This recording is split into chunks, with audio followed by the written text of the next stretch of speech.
According to Global Wealth Report by Credit Suisse Research Institute, the total amount of money on earth is over $360 trillion. Did you know that if all these monies are put together and equally divided into two, only 45 million people own one part, while the rest 7 billion struggle for the other part? Now, among these 45 million people, only 2,604 are billionaires. I'm sure you're wondering right now, but this speech is not about billionaires.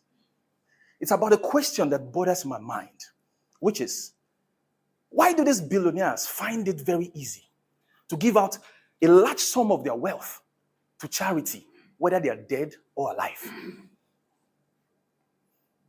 The contest chair, fellow Toastmasters, and our wonderful guest. Good evening. Good evening. Growing up from a very humble background, I've always wondered what it would feel like to have all the monies in the world. I'm sure some of you must have felt like that before. But the reality of life is, in life, some people are born with silver spoon, some others with wooden spoon. But me, I didn't even know there was a need for a spoon until I was born. But despite this humble background, we're given the foundational truth about life, which is, life is all about charity. Up north, Nigeria, where I grew up from, we lived a simple communal lifestyle where we shared everything with love amongst ourselves. We grew up understanding that life is not about raising high fences to separate you from your neighbors, but rather loving your neighbors as yourself, just like the biblical principle.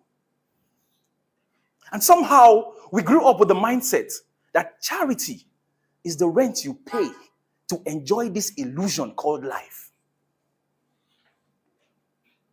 A research by Princeton University showed that 80% of humans link their happinesses to the amount of money available to them to spend. And if you're seated here and you are sad because you don't have money, you might be among this 80% I'm talking about. Now, this study further proved that when these bank alert happy people were asked to recall moments in the past where alerts made them happier, while they were speaking, there was no expression on their faces. But when it was flipped over and they were asked to recall moments in the past where they engaged in charitable deeds, guess what? Their face lit up with joy. And Tony Robbins, I beg your pardon, in his book, Money Mastered the Game, gave a story about two men.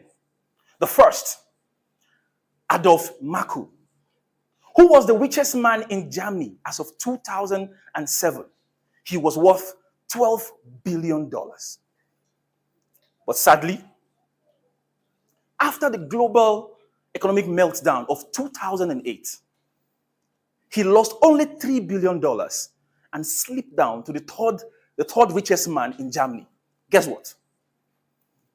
He walked in front of a moving train and killed himself for being the number 3. To Adolf Merkel, life means having. The second man, Chuck Finney, who was worth $8 billion and whose life goal is to give out all his monies to charity until the last check bounces back due to insufficient funds. And guess what? Today he has given over $8 billion out to charities anonymously around the world. To Chuck Finney, life means giving. In conclusion, I want to ask you, what does life mean to you? Would you feel more alive with Elon Musk's kind of money or Chuck Finney's charitable character? Now, I've realized that though we crave for these mundane things of this world, but somehow at the back of our head, we know what truly matters, which is showing love to the less privileged and the needy. Another research has further shown the link between making charitable donations and the increase in areas of our brain that registers pleasure, further proving that it is more blessed to give than to receive. So I've come to a conclusion that life is about charity. A life filled with charitable deeds is a fulfilled life. Now I conclude with this. No one ever regrets not making billions of naira on their deathbed. At that moment, the illusion of money clears from our eyes, and we begin to see and regret why we did not show love to our fellow human beings. I leave you with this. Interestingly, an elephant consumes 140 pounds of food every day. Now, among these 140 pounds, the elephant digests only 40 pounds and excretes 100 pounds. Now, the day the elephant turns greedy and flips it over and begins to digest 100 pounds and excrete only 40 pounds, the elephant is close to its death. Toastmasters and guests, do not withhold more than you can digest. Awoof the wrong belly. Let the love go around. Give and let's live. The contest chair.